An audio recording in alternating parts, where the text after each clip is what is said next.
नमस्कार मित्रांनो. National insurance company limited NICL ही एक इन्शुरन्स ऑर्गनायझेशन आहे. मोठी अशी ऑर्गनायझेशन. त्याच्यामध्ये जवळजवळ 800पेक्षा जास्त त्यांच्या ब्रँचेस आहेत. 7,612 एम्प्लॉईज आहेत. 17,385 करोड त्यांचा टर्नओव्हर होता या कंपनीमध्ये. आणि यांचं HO कलकत्त्यामध्ये ॲक्च्युली. खूप जुनी अशी ऑर्गनायझेशन आहे. आणि सगळ्यात महत्त्वाचं यांनी जे अपॉर्च्युनिटीज आपल्यासमोर आणलेले आहेत त्या आपण फक्त इंजिनिअर किंवा ग्रॅज्युएटसाठी नसून typically doctors, legal, finance, information technology, automobile engineers, या सगळ्यांसाठी ते आहेत. त्यामुळे एक वेगळी अशी संधी आपल्यासमोर उपलब्ध झालेली आहे. ही त्यांची वेबसाईट आहे. नॅशनल इन्शुरन्सच्या रिक्रुटमेंट पेजवर आहोत आपण. हे सुरू करायच्या आधी ज्या यूट्यूब चॅनलवर तुम्ही हा व्हिडिओ पाहताय त्याला अवश्य लाईक करा, कॉमेंट करा, शेअर करा, सबस्क्राईब करा, जेणेकरून जास्तीत जास्त मराठी मुलांपर्यंत आपण लवकरात लवकर पोहोचू.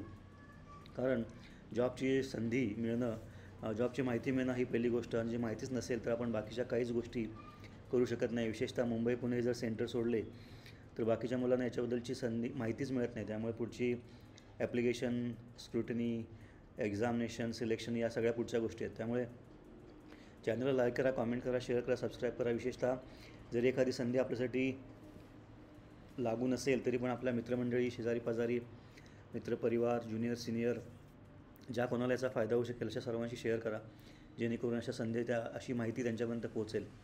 तर coming back to the topic, national इन्शुरन्सची जी वेबसाईट आहे रिक्रुटमेंटची, त्याच्यामध्ये recruitment of administrative officers, journalist and specialist, याच्यामध्ये साधारण 90,000 रुपयांचा प्रति महिना पगार तुम्हाला मिळणार आहे. त्याचे डिटेल्स आपण पाहणार आहोत. 10 जूनला त्यांनी सुरू केलेलं आहे. ते आपण पाहू. जेव्हा आपण ॲडव्हर्टिजमेंटवर क्लिक करतो तेव्हा आपण या पेजवर येतो. ऑनलाईन रजिस्ट्रेशन कमेन्स 12 तारखेला झालेलं आहे, 12 जूनला. आणि last date of online registration ही 3 जुलै आहे. 12 जून ते 3 जुलैपर्यंत आपल्याला पेमेंट ऑफ ॲप्लिकेशन फीस करायचं ऑनलाईन. फेज 1 एक्झामिनेशन जी आहे ती 20 जुलै रोजी टेंटेटिव्हली घेण्यात येईल.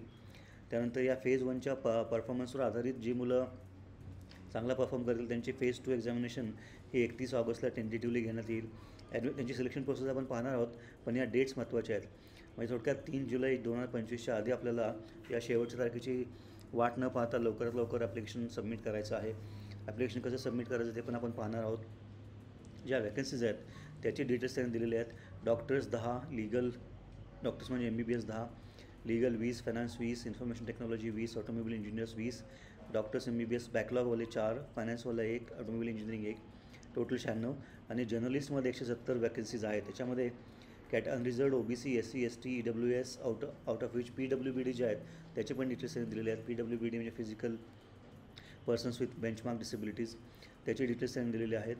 याच्यामध्ये आपण सगळं वाचत बसणार नाही कारण खूप मोठी अशी ही नोटिफिकेशन आहे 36 पानांची. सिटिझन ऑफ इंडिया असणं गरजेचं आहे. आता आपण मराठीमध्ये बोलतो याचा अर्थ आपण असूच. त्याच्या व्यतिरिक्त जे काही नेपाळ, भूतान वगैरे ते तुम्हाला वाचल्यानंतर लक्षात येईल. सर्व्हिस कंडिशन जे आहेत, जर तुमचं सिलेक्शन झालं तर जो तुमचा इनिशियल प्लेस ऑफ पोस्टिंग असेल, सुरुवातीला तुमची जी पोस्टिंग होईल तिथं मिनिमम तुम्हाला 5 वर्ष काढावीच लागतील.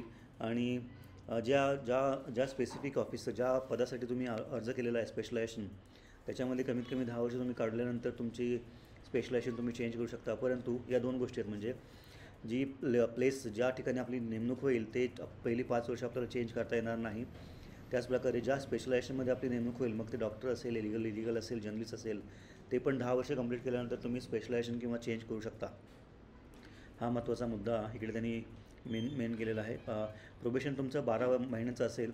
त्यानंतर जर त्या परफॉर्मन्स तुमचा जर समाधानकारक नसेल तर 6 महिन्याचं एक्सटेन्शन जास्तीत जास्त 2 वेळा दिलं जाईल. म्हणजे जास्तीत जास्त 2 वर्षाचा प्रोबेशन पिरियड तुम्हाला दिला जाईल. हे प्रोबेशन करत असतानाच तुम्हाला नॉन लाईफ लायसन्शिएट एक्झामिनेशन जी की insurance institute of India conduct करते ती तुम्हाला पास करावी लागेल. ही जर तुम्ही पास करू शकला नाही तर तुमचं कॅन्डिडेटचर बाद होईल, हे लक्षात घ्या. इकडे गॅरंटी बॉन्ड पण आहे. तुमचं सिलेक्शन झाल्यानंतर मिनिमम 4 वर्षाचा नोकरी इन्क्लुडिंग प्रोबेशन पिरियड तुम्हाला करावी लागेल. आणि ते जर तुम्हाला ब्रेक करायचं असेल तर 1 वर्षाची ग्रॉस सॅलरी तुम्हाला जी मिळाली तुम्हाला सबमिट करावी लागेल, परत द्यावी लागेल. हे अतिशय महत्त्वाचं आहे. आणि जर तुम्ही रिझाईन केलं, म्हणजे समजा जर नॅशनल इन्शुरन्स तुम्हाला काढून टाकलं तर 1 वर्षाची ग्रॉस सॅलरी तुम्हाला द्यावी लागेल. आणि जर तुम्ही रिझाईन केलं स्वतःहून तर मात्र ही जी 1 वर्षाची ग्रॉस सॅलरी आहे, liable to pay gross salary received by them during the entire service, तुमची जी काही सर्व्हिस झाली असेल त्याच्यामध्ये जी काही सॅलरी तुम्हाला मिळाली असेल ती सर्व परत द्यावी लागेल. प्लस याच्या व्यतिरिक्त 25,000 रुपये हे कॉस्ट ऑफ ट्रेनिंग म्हणून पण तुम्हाला परत द्यावे लागतील. हा अतिशय महत्त्वाचा मुद्दा इकडे मेन्शन केलेला आहे.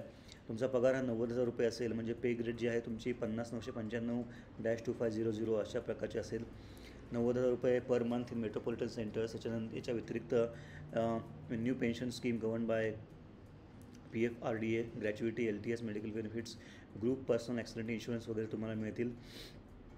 एज्युकेशन क्वालिफिकेशन जे आहे हे डॉक्टर MBBSसाठी स्पेसिफिकली मेन्शन केलेलं आहे की त्यांना नॉन प्रॅक्टिसिंग अलाउन्स NPA बेसिकच्या 25% एक्स्ट्रा तुम्हाला मिळेल, हे लक्षात घ्या. एज्युकेशन क्वालिफिकेशन जे आहे ते त्यांनी दिलेलं आहे प्रत्येक पदासाठी. तुम्ही डॉक्टरसाठी ॲप्लिकेशन करणार असेल तर MBBS, MD, MS or PG medical degree or equivalent foreign degrees which are recognised as such by the national medical commission, formerly medical council of India with prescribed benchmark. त्यानंतर लिगलमध्ये तुम्हाला ग्रॅज्युएट किंवा post graduation law पाहिजे. Minimum 60% marks तुम्हाला degree examination मिळाले असले पाहिजेत. फायनान्समध्ये chartered accountant, ICAI or cost accountant असला पाहिजे किंवा BCom, MCom, आणि 60% मार्क्स तुम्हाला मिनिमम असले पाहिजेत. इन्फॉर्मेशन टेक्नॉलॉजीमध्ये BE, BTech, ME, MTech in computer science और इन्फॉर्मेशन टेक्नॉलॉजी /MCA पण चालू शकेल. मिनिमम 60% मार्क्स तुम्हाला डिग्री एक्झामिनेशनमध्ये असणं गरजेचं आहे. ऑटोमोबाईल इंजिनिअरिंगमध्ये BE, BTech, ME, MTech in automobile engineering और BE, BTech, ME, MTech in any branch of engineering together with diploma at least 1 year duration in automobile engineering तुमचं असलं पाहिजे. त्याचबरोबर 60% मार्क्स तुमचे असणं गरजेचं आहे. जर्नलिस्ट ऑफिसर जे आहेत, ज्याच्या संधी सगळ्यात जास्त आहेत, आपण जे पाहिलं जर्नलिस्टमध्ये 170 संधी आहेत. त्या जर्नलिस्ट ऑफिसरची जी क्वालिफिकेशन आहे त्याच्यामध्ये ग्रॅज्युएट किंवा post graduate in any stream, फक्त रिकग्नाइज युनिव्हर्सिटीपर्यंत तुमचं ग्रॅज्युएशन झालं असलं पाहिजे किंवा पोस्ट ग्रॅज्युएशन, आणि at least 60% marks in either of the degree examinations तुम्हाला असले पाहिजेत. हे अतिशय महत्त्वाचं आहे. त्यानंतर महत्त्वाचा मुद्दा, हे जे मार्कशीट किंवा डिग्री सर्टिफिकेट आहे ते 1 मे 2025 रोजी तुमच्याकडे असलं पाहिजे, तरच तुम्ही अप्लाय करू शकाल. हा अतिशय महत्त्वाचा मुद्दा इकडे मांडण्यात आला आहे. मिनिमम एज 21 वर्ष, मॅक्सिमम एज जे 30 वर्ष आहे 1 मे रोजी, ते तुम्हाला कॅल्क्युलेट केल्यानंतर कळेल. त्याच्या एजमध्ये रिलॅक्सेशन जे आहे ते गव्हर्मेंट नॉर्म्सचा त्यांनी इकडे मेन्शन केलेलं आहे. एक्स सर्व्हिसमॅनसाठी पण डिटेल्स दिलेले आहेत. त्यानंतर persons with benchmark disabilities details दिलेले आहेत. त्याचे जे रिझर्वेशन्स किंवा कन्सेशन्स आहेत त्याच्याबद्दलची माहिती त्यांनी दिलेली आहे, तर तुम्ही अवश्य वाचून घ्या जर तुम्हाला लागू होत असेल तर. EWSचे पण डिटेल्स त्यांनी दिलेले आहेत. सिलेक्शन प्रोसिजर अतिशय महत्त्वाची. सिलेक्शन प्रोसेसमध्ये ऑनलाईन पार्ट 1 आणि पार्ट A मध्ये ऑनलाईन एक्झामिनेशन फेज 1 आणि फेज 2 ऑनलाईन एक्झामिनेशन होईल. प्रिलिमिनरी ऑनलाईन एक्झामिनेशन जे आहे त्याच्यामध्ये त्याचा जो स्वरूप आहे त्याच्यामध्ये 100 मार्काचे 100 प्रश्न असतील आणि तुम्हाला एक तास वेळ देण्यात येईल.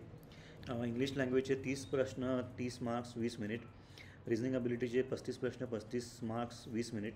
क्वांटिटेटिव्ह ॲप्टिट्यूडचे 35 प्रश्न 35 मिनिट्स 35 मार्क्स आणि 20 मिनिट अशा प्रकारची फेज 1ची प्रिलिमिनरी एक्झामिनेशन होईल.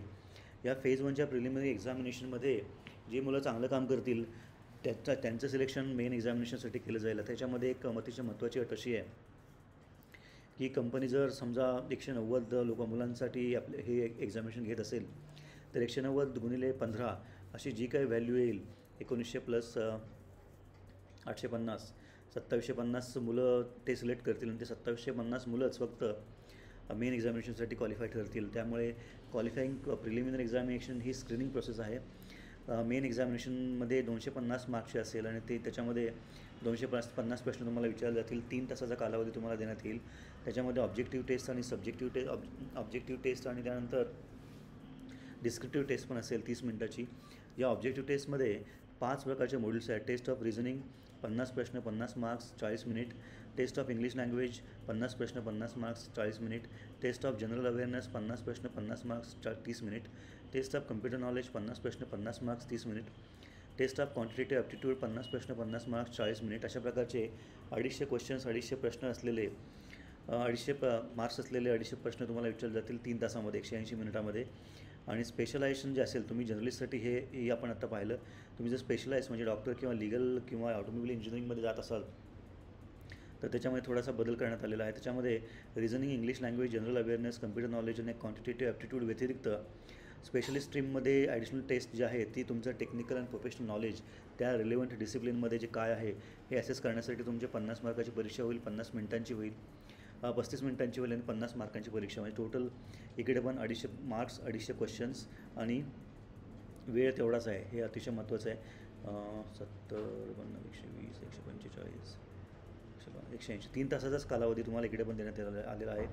आणि ही जी मेन एक्झामिनेशन आहे ती झाल्यानंतर लगेच 30 मिनिटाची तुमची डिस्क्रिप्टिव्ह टेस्ट होईल. त्याच्यामध्ये तुमचा इंग्लिश लँग्वेजचा essay 10 marks, precis 10 marks, comprehension 10 marks अशी डिस्क्रिप्टिव्ह टेस्ट तुम्हाला दिली जाईल. याच्यामध्ये प्रश्न हा तुम्हाला स्क्रीनवर दिसेल, कम्प्युटर स्क्रीनवर, आणि तिकडे तुम्हाला डिस्क्रिप्टिव्ह टेस्टचा आन्सर हे कीपॅड वापरून की इन करायचं आहे. त्यासाठी तुमच्या कीपॅडमधल्या सगळ्या कीज व्यवस्थित काम करतात की नाही हे तुम्ही आधीच चेक केलेलं असलं पाहिजे, जेणेकरून शेवटच्या क्षणी नको ते गोंधळ आपल्याला टाळता येतात. त्यानंतर ऑनलाईन एक्झामिनेशनला तुम्हाला परमिट केलं जाणार नाही जर तुमच्याकडे valid call letter, photo identity proof, photocopy of above photo identity proof आणि आधार कार्ड नसेल तर बायोमेट्रिक डेटा पण तुम्हाला कॅप्चर अँड व्हेरिफिकेशनसाठी वापरलं जाईल. पार्ट 2 जो आहे, पार्ट 1मध्ये आपण पाहिलं प्रिलिमिनरी एक्झाम आणि मेन एक्झाम. पार्ट 2मध्ये इंटरव्ह्यू होईल तुमचा. आता इंटरव्ह्यूमध्ये याचे centres, address of the venue, time, date वगैरे तुम्हाला नंतर कळवण्यात येतील. हे इंटरव्ह्यूसाठी तुम्हाला डॉक्युमेंट्स काय काय प्रोड्यूस करायचे ते पण डिटेल दिलेले आहेत. Printout of the valid interview call letter, valid system generator, printout of online application, proof of date of birth, proof of identity proof, marksheets, certificates of all the education qualifications, caste certificate if any, disability, ex serviceman, तुम्ही ज्या concession खाली अर्ज भरताय त्याचे सगळे certificates तुम्हाला carry करावं लागतील, submit करावं लागतील. फायनल सिलेक्शन जे आहे त्याच्यामध्ये मेन एक्झामिनेशनचा तुमचा स्कोर आणि इंटरव्ह्यूमधला स्कोर याला मेन एक्झामिनेशनला 80 वेटेज दिलं जाईल आणि इंटरव्ह्यूला 20 वेटेज दिलं जाईल. अशा प्रकारे तुमचा फायनल मेरिट लिस्ट तयार करण्यात येईल. तुमचं जर टाय झालं 2 मुलांमध्ये तर त्याच्यानंतर तुम्हाला इंटरव्ह्यूमध्ये कोणाला जास्त मार्क्स मिळाले त्यांना वरची संधी मिळेल, आणि तिथे पण टाय झाली तर ज्या कॅन्डिडेट्स, ज्या उमेदवाराचं वय जास्त असेल त्याला पहिली पसंती मिळेल, हे लक्षात घ्या. Final result of the qualification must have been published on or before 1 May, हे आपण ऑलरेडी पाहिलेलं आहे. ॲप्लिकेशन फी जी आहे ती SC ST PWBसाठी ₹250 inclusive of GST आहे, आणि all candidates other than SC ST PW बाकी सर्वांसाठी ₹1000 inclusive of GST application fee आहे. एक्झामिनेशन सेंटर जे आहेत त्याचे पण डिटेल्स त्यांनी दिलेले आहेत. एक्झामिनेशन सेंटर्स हे आपण मागून किंवा आपण बदलू शकत नाही. जे एक्झामिनेशन सेंटर आपल्या ॲप्लिकेशननुसार आपल्याला अलॉट केले जातील तिकडेच आपल्याला एक्झाम द्यावी लागेल. महाराष्ट्रामध्ये मुंबई, नवी मुंबई, ठाणे, MMR, नागपूर, पुणे, छत्रपती संभाजीनगर, नाशिक असे या एक्झामिनेशन सेंटर्स आहेत. फेज 2चे प्रोव्हिजनल एक्झाम सेंटर पण त्यांनी दिलेले आहेत. फेज 2मध्ये मुलांची संख्या कमी असेल त्यामुळे महाराष्ट्रामध्ये मुंबई, नवी मुंबई, ठाणे, MMR या ठिकाणीच फक्त मेन एक्झामिनेशन होईल. त्यानंतर इंटरव्ह्यूचे जे कॉल लेटर्स आहेत किंवा इंटरव्ह्यू सेंटर्स ते तुम्हाला नंतर कळवण्यात येतील. हे अतिशय महत्त्वाचं आहे. अप्लाय कसं करायचं, ॲप्लिकेशन रजिस्ट्रेशन करायचं. आपण जेव्हा या पेजवर होतो ते click here to apply online जे आहे ते क्लिक केल्यानंतर आपण इकडे येतो या पेजवर. आता ही पेज आपण बऱ्याच वेळा पाहिलेलं आहे. तुमचं जर रजिस्ट्रेशन ऑलरेडी असेल ibpsonline.ibps.in वर तर तुम्ही डायरेक्ट इकडे लॉग इन करू शकता. जर तुमचं नसेल तर तुम्हाला click here for new registration करून पुढचे जे डिटेल्स सगळे आहेत, बेसिक इन्फो, त्यानंतर photo signature, details, preview, uploads, payments वगैरे सगळं करावं लागेल. अशा प्रकारे तुमचं ऑनलाईन ॲप्लिकेशन होईल. त्यानंतर पेमेंट ऑफ फी झाल्यानंतर डॉक्युमेंट स्कॅन आणि अपलोड करायचे आहेत. आता हे डॉक्युमेंट स्कॅनिंग आणि अपलोडचे जे डिटेल्स आहेत की ती कोणत्या प्रकारची साईज फाईलची असली पाहिजे, टाईप काय असला पाहिजे, कशा प्रकारे स्कॅन करायचे, हे सगळे डिटेल्स त्यांनी इकडे दिलेले आहेत. ते अवश्य फॉलो करा, कारण अशा प्रकारच्या फाईल जर आपल्याकडे रेडी नसतील JPG PDF वगैरे तर बऱ्याच वेळा गोंधळ, ॲप्लिकेशन अपलोड करताना गोंधळ होतात, कारण इंटरनेटची कनेक्टिव्हिटी बऱ्याच वेळा फ्लक्च्युएट होत असते. त्यामुळे हे फोटो जर तुम्ही, हे डॉक्युमेंट्स जर तुम्ही ऑलरेडी जमा करून ठेवले एका फोल्डरमध्ये तर फक्त अपलोड करताना तुमचा वेळ पण वाचेल आणि ती जी प्रोसेस आहे ती एकदम स्मूथ होईल. कॉल लेटरची डाउनलोड करण्यासाठी तुम्हाला nationalinsurance.nic.co.in इकडे तुम्हाला रजिस्टर्ड मोबाईल नंबर आणि ईमेल ID याचा वापर करून, त्याचबरोबर पासवर्ड और डेट ऑफ बर्थ असा वापरून तुम्हाला ते करता येईल. कोणत्याही प्रकारचे हार्ड कॉपीज तुम्हाला तुमच्या पोस्टल ॲड्रेसवर पाठवले जाणार नाहीत. त्यामुळे आपण जे ईमेल ID आणि मोबाईल नंबर देतो ते योग्य असले पाहिजे, जेणेकरून जी काही माहिती आपल्यापर्यंत national insurance company of India पाठवायचा प्रयत्न करेल ते आपल्याला वेळोवेळी मिळाले पाहिजे आणि त्यानुसार, त्या इन्स्ट्रक्शननुसार आपल्याला पुढची पावलं उचलता येतील. जनरल इन्फॉर्मेशन दिलेली आहे, ज्युरिस्डिक्शनचे वगैरे. ईमेल आणि मोबाईल नंबर अतिशय महत्त्वाचा असतो. त्यामुळे बाकीची माहिती तुम्ही अवश्य वाचून घ्या. व्हिडिओ खूप मोठा होतो आहे त्यामुळे आपण सगळं नाही कवर करू शकत. हे एक्झामिनेशन सेंटरमध्ये खालील गोष्टी अलाउड केल्या जाणार नाहीत. Bits of paper, geometry, pencil box, plastic pouch, nose pin, rings, earrings, chain, necklace, pendants, badges, pager, health band, microphone, earphone, Bluetooth, any metallic item, wrist watch, camera असे सगळं तुम्ही अवश्य वाचून घ्या. त्याच्यानंतर जे त्यांनी प्रिस्क्राईब फॉर्मॅट दिलेले आहेत ते तुम्ही आपल्याला वापरायचे. ST साठी हा फॉर्मॅट त्यांनी दिलेला आहे. त्यानंतर पुढचा फॉर्मॅट हा आपल्याला OBCसाठी दिलेला आहे. OBC तुम्ही जर रिझर्वेशन घेणार असाल तर त्यासाठीचा फॉर्म त्या फॉर्मॅट त्याने दिलेला आहे. त्यामध्ये आपल्याला आपले सर्टिफिकेट सबमिट करावे लागतील. त्यानंतर सर्टिफिकेट ऑफ डिसेबिलिटी त्याने दिलेलं आहे. सर्टिफिकेट ऑफ डिसेबिलिटीचे 3 पार्ट असतात, 3 प्रकार असतात फॉर्म्स. त्यानंतर proforma form of certificate applicable for release or retired personal त्यांच्यासाठी पण दिलेलं आहे. सर्विंग पर्सनलसाठी फॉर्मॅट दिलेला आहे. त्यानंतर x serviceman serving armed forces त्यांच्यासाठी हा फॉर्मॅट दिलेला आहे. त्यानंतर इन्कम तुम्ही जर EWS सेक्शनखाली जर अप्लाय करणार असाल तर इन्कम आणि ॲसेट सर्टिफिकेटचा फॉर्म दिलेला आहे. तर अशा प्रकारे PWBDचे फॉर्म दिलेले आहेत, अपेंडिक्स दिलेले आहेत. अशा प्रकारे ही सगळी जी इन्फॉर्मेशन आहे बेसिकली ती आपण योग्य नोटिफिकेशन पूर्णपणे वाचल्यानंतर लक्षात येते. त्यानुसार आपले सगळे डॉक्युमेंटेशन आपलं क्वालिफिकेशन क्रायटेरिया जर आपण मॅच करत असू तर 3 जूनच्या आधी आपल्याला हा फॉर्म सगळा ऑनलाईन सबमिट करून सगळे डॉक्युमेंट्स वगैरे व्यवस्थित स्कॅन करून तिकडे अपलोड करायचे, जेणेकरून जी एक्झामिनेशनची पहिली फेज आहे त्याच्यामध्ये आपलं सिलेक्शन होईल आणि त्या एक्झामिनेशनच्या पहिल्या फेजमधल्या परफॉर्मन्सवर नंतर मग आपली मेन एक्झाम होईल. त्या मेन एक्झामवर मग आधारित इंटरव्ह्यू होईल आणि नंतर आपलं जे कॅन्डिडेचर आहे ते फायनल सिलेक्शनसाठी तिकडे ग्राह्य धरण्यात येईल. अशा प्रकारच्या 266 अपॉर्च्युनिटीज आपल्यासमोर नॅशनल इन्शुरन्स कंपनी ऑफ इंडियानी पाठवलेल्या आहेत. त्याचा अवश्य फायदा घ्या. या लिंक्स मी तुमच्याबरोबर शेअर करतो आहे जेणेकरून तुम्हाला ऑनलाईन रजिस्ट्रेशन करताना सोपं जाईल. आणि जाताना शेवटी ज्या यूट्यूब चॅनलवर तुम्ही हा व्हिडिओ पाहताय त्याला अवश्य लाईक करा, कमेंट करा, शेअर करा, सबस्क्राईब करा आणि आपल्या मित्रपरिवाराला शेअर करायला विसरू नका. कारण ही संधी जरी आपल्यासाठी लगेच ताबडतोब लागू होत नसेल तरी पण बाकीचे आपले मित्रमंडळी याचा फायदा उचलू शकतात. ही अतिशय महत्त्वाची गोष्ट आहे.